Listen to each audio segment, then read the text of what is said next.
Et salut à tous, c'est Chronosaurus Rex. Ça fait longtemps que j'ai pas fait de vidéo. En fait, simplement parce que j'avais envie de faire une pause. Mais bon, aujourd'hui, on se retrouve pour l'épisode... Attendez. Je crois que c'est l'épisode 7 de Créatures du passé. Oui, c'est ça, l'épisode 7.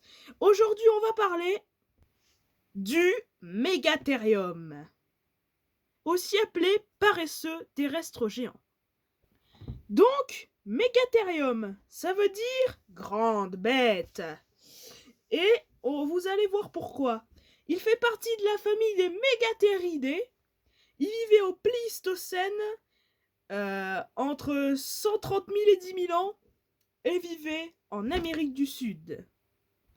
Découvert en Argentine à la fin du XVIIIe siècle, le Mégatherium pouvait mesurer 6 mètres de long et 3 mètres de haut lorsqu'il se levait sur ses deux pattes arrière. C'était un herbivore comme son cousin moderne, le paresseux, mais donc beaucoup plus grand et exclusivement terrestre. Il vivait exactement au même endroit que le célèbre Smilodon, le tigre à dents de sabre, mais aussi des oiseaux terreurs, dont on parlera peut-être dans de prochains épisodes.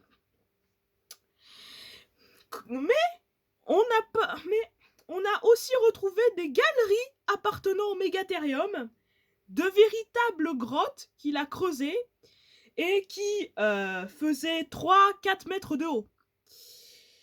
Et on a même retrouvé des traces de ces griffes qui ont été parfaitement conservées. C'est sûr que attaquer un bestiau comme ça, faudrait être vachement courageux. Quant à son poids, il atteignait les 4 tonnes. À savoir que la famille des paresseux géants ne comprenait pas uniquement le Mégatherium.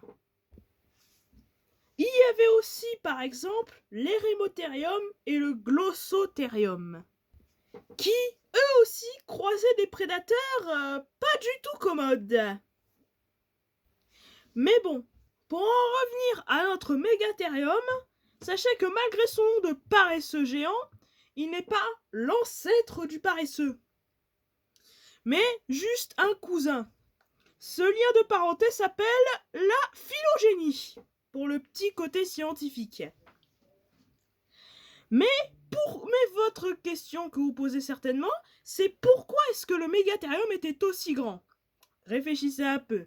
Cette grande taille lui permettait d'atteindre le feuillage haut des arbres de l'époque et aussi de dissuader les prédateurs.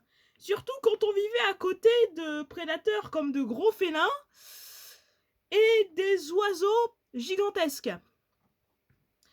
Enfin, bref, pour conclure, le Mégatherium était un paresseux terrestre géant, une bête à craindre, herbivore certes, mais si vous le croisez et que vous le dérangez, c'est pas sûr que vous vous en sortiez vivant indemne.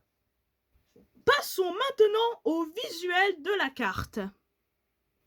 Chose que je n'ai pas dit, c'est la disparition du Mégatherium.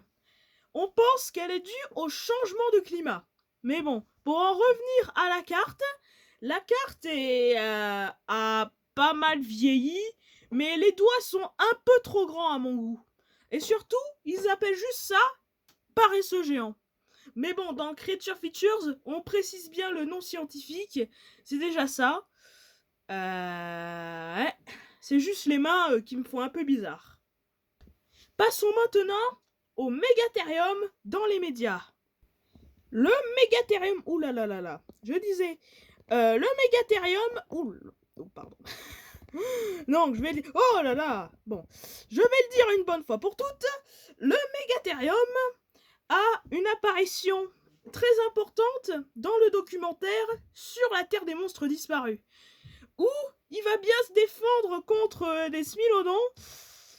L'un d'entre eux n'est pas sorti indemne. Hein. Et aussi, détail que j'ai pas précisé mais qui est dit dans le documentaire, il se pourrait que le Mégatherium aurait aussi pu être omnivore. Mais ça, c'est qu'un détail. Niveau film et série, j'ai pas trop trouvé.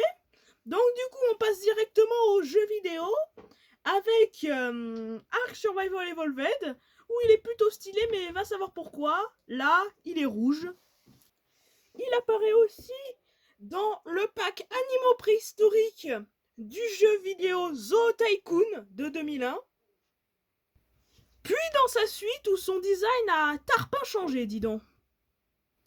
Selon ce concept art, il apparaîtra dans le jeu de gestion Prehistoric Kingdom. Et figurez-vous que Site dans l'âge de glace, c'est un mégathérium, mais bon, qui a pas mal rapetissé par contre. C'était tout pour cette vidéo. La prochaine fois, on va s'intéresser à un dinosaure, je crois. Je vous dis à très bientôt. Ciao, ciao!